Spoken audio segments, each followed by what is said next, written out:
દશેરા આવે એટલે એક જ વાત યાદ આવે, ફાફડા, કઢી અને કાચા પપૈયાનો સંભારો. આ રેસીપીમાં પરફેક્ટ મેઝરમેન્ટ અને સ્ટેપ બાય સ્ટેપ ડિટેલ્સ છે, એટલે ફેલ થવાના કોઈ ચાન્સ નહીં. તો જો આ વખતે તમે બહારથી લાવવાનું વિચારતા હો ને, તો એકવાર 5 મિનિટ માટે આ વિડીયો જોઈ લેજો, પછી વિચારજો કે લાવું કે નહીં. તો બનાવવા માટે લેવાનો છે બેસન. મેં અહીંયા 1 કપ બેસનનો યુઝ કર્યો છે. બેસનને એકદમ સરસ રીતે ચાળી લેવાનો છે. અને હવે અંદર એડ કરીએ સ્વાદ પ્રમાણે મીઠું, હિંગ અને અજમો હાથેથી મસળીને આ રીતે એડ કરવાનો છે, એટલે એકદમ સરસ ફ્લેવર આવે. અને હવે મોસ્ટ ઇમ્પોર્ટન્ટ ઇન્ગ્રીડિયન્ટ ફાફડા માટે આ સોડા એશ મળે છે. કોઈ પણ પ્રોવિઝન સ્ટોરમાં તમને હમણાં ઇઝીલી મળી જશે. અને છેલ્લે ના મળે તો બેકિંગ સોડાનો યુઝ પણ તમે કરી શકો છો. 1/2 ટીસ્પૂન જેટલો એડ કર્યો છે. પણ સોડા એશથી ફાફડાનું રિઝલ્ટ એકદમ માર્કેટ જેવું મળશે. બધું જ એકદમ સરસ રીતે મિક્સ કરી લેવાનું છે. ત્યાર પછી 1 ટીસ્પૂન જેટલું તેલનું મોણ એડ કરવાનું છે. તો હમણાં છે ને આ સ્ટેજ ઉપર હું 1 ટીસ્પૂન જેટલું જ તેલ એડ કરી રહી છું. પાછળથી આપણે એડ કરીશું, એ ત્યારે હું તમને બતાવીશ. તેલ એકદમ સરસ રીતે મિક્સ થઈ જાય ત્યાર પછી પાણીથી લોટ બાંધવાનો છે. તો પાણીને છે ને આ રીતે કપમાં રાખવાનું છે અને એમાં 1 ચમચી રાખવાની છે. 1 ચમચી એડ કરતા જવાનું છે અને લોટ બાંધતા જવાનું છે. તો અહીંયા છે ને લોટ આપણે કઠણ બાંધવાનો છે. ત્યાર પછી આપણે મસળીને સ્મૂથ કરવાનો છે. તો ટોટલ કહું ને તો 4 ચમચી જેટલા પાણીમાં જ આ લોટ બંધાઈ ગયો છે. બસ અહીંયા આ જ વાતનું ધ્યાન રાખવાનું છે કે પાણી એકસાથે વધારે એડ નથી કરી દેવાનું. આ રીતે ચમચી કરીને જ એડ કરવાનું છે, એટલે પાણીનું એક માપ રહે. બસ તો લોટ એકદમ સરસ કઠણ બંધાઈ ગયો છે. તો હવે આપણે મેઇન ટ્રીક આવે છે. તો એની અંદર એડ કરીશું પહેલાં તો તેલ. અને હવે મસળવાનું સ્ટાર્ટ કરવાનું છે. તો આ રીતે તમે લોટને પહેલાં ખેંચીને જોશો ને તો એકદમ ઇઝીલી તૂટી જશે. તો બસ આ લોટને આપણે છે ને એકદમ સરસ સ્ટ્રેચી બનાવવાનો છે. એટલે કે આ રીતે ખેંચીએ ને તો સ્ટ્રેચ થાય પણ તૂટે નહીં. તો બસ આ રીતે છે ને મસળતા જવાનું છે અને વચ્ચે વચ્ચે ખાલી 2 થી 3 વાર 2 થી 3 ટીપા તેલ અને 2 થી 3 ટીપા પાણી એ એડ કરતા જવાનું છે. અને બસ આ રીતે કન્ટિન્યુ 5 થી 6 મિનિટ માટે છે ને મસળતા જવાનું છે. મસળતી વખતે જ્યારે તમને એવું લાગે ને કે લોટ એકદમ ડ્રાય થઈ ગયો છે, ત્યારે જ એમાં તેલના ટીપા અને પાણીના ટીપા એડ કરવાના છે. તો ફાઇનલી 7 મિનિટ થઈ ગઈ છે અને હવે આ લોટને સ્ટ્રેચ કરીને જોઈએ તો એકદમ સરસ સ્ટ્રેચ થઈ રહ્યો છે, એટલે કે ખેંચાઈ રહ્યો છે. તો બસ ફાફડા બનાવવા માટે આ લોટ પરફેક્ટ છે. ઉપર 1 થી 2 પાણીના ટીપા અને તેલના ટીપા એપ્લાય કરીને 10 મિનિટ માટે ઢાંકીને રેસ્ટ આપવાનો છે.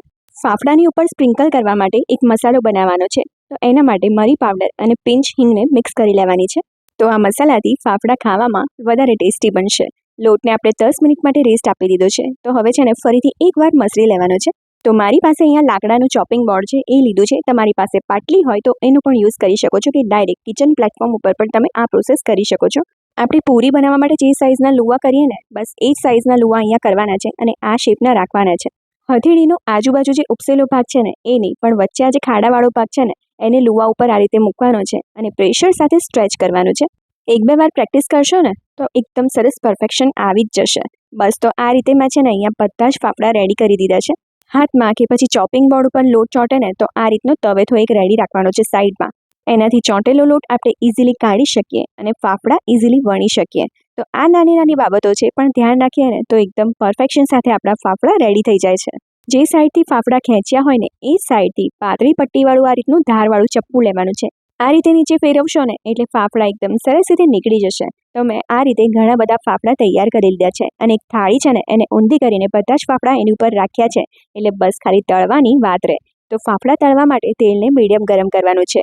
ઓછું ગરમ પણ નહીં અને વધારે ગરમ પણ નહીં. ફાફડા જ્યારે તેલમાં એડ કરીએ ને ત્યારે ગેસની ફ્લેમ સ્લો રાખવાની છે અને પછી તળાવવાનું જેવું ચાલુ થાય એટલે ગેસની ફ્લેમ મીડિયમ કરી દેવાની છે. બંને બાજુથી એકદમ સરસ ઉપર એક ગોલ્ડન લેયર આવી જાય ને આછું, બસ ત્યાં સુધી આપણે એને તળવાના છે અને પછી કાઢી લેવાના છે. કાઢીએ એટલે તરત જ ગરમ હોય ને ત્યારે જ ઉપર મસાલો સ્પ્રિંકલ કરી દેવાનો છે. તો આ રીતે બધા જ ફાફડા તળીને તૈયાર કરી લીધા છે.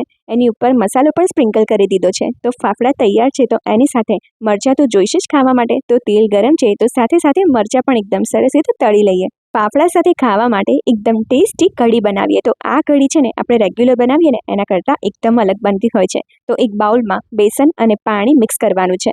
બિલકુલ લમ્સ ના રહે એ રીતે મિક્સ કરી લેવાનું છે. તો હવે છે ને કઢીના વઘાર માટે એક નાની કઢાઈમાં તેલ મૂક્યું છે. ગરમ થાય એટલે રાઈનો વઘાર કરવાનો છે. રાઈ જેવી ફૂટે એટલે અંદર એડ કરવાના છે મીઠા લીમડાના પાન અને સમારેલા લીલા મરચાં. પિંચ હિંગ એડ કરવાની છે અને પિંચ હળદર એડ કરવાની છે. બરાબર મિક્સ કરીને 1 થી 1.5 કપ જેટલું પાણી અહીંયા વઘારમાં એડ કરવાનું છે. આ કઢી ટેસ્ટમાં ખાટી મીઠી હોય છે, તો લીંબુના ફૂલ એડ કર્યા છે. આની જગ્યાએ તમે લીંબુનો રસ લેતા હોય તો લાસ્ટમાં એડ કરવાનો છે, પણ લીંબુના ફૂલથી આ કઢીનો ટેસ્ટ એકદમ સરસ આવશે. ખાંડ એડ કરવાની છે અને સ્વાદ પ્રમાણે મીઠું. 2 મિનિટ માટે આ પાણીને એકદમ સરસ રીતે ઉકાળવાનું છે, એટલે કઢીમાં એકદમ સરસ ફ્લેવર આવી જાય. બનાવેલું બેસનવાળું મિક્સર એડ કરવાનું છે અને હવે બસ 2 થી 3 મિનિટ માટે મીડિયમ ફ્લેમ ઉપર બેસનની કચાશ દૂર થઈ જાય ને ત્યાં સુધી કઢીને આપણે કૂક કરવાની છે. તો કઢી રેડી છે. સર્વ કરતી વખતે જો કઢી જાડી થઈ જાય ને તો થોડું પાણી એડ કરીને કન્સિસ્ટન્સી એડજસ્ટ કરી શકાય છે.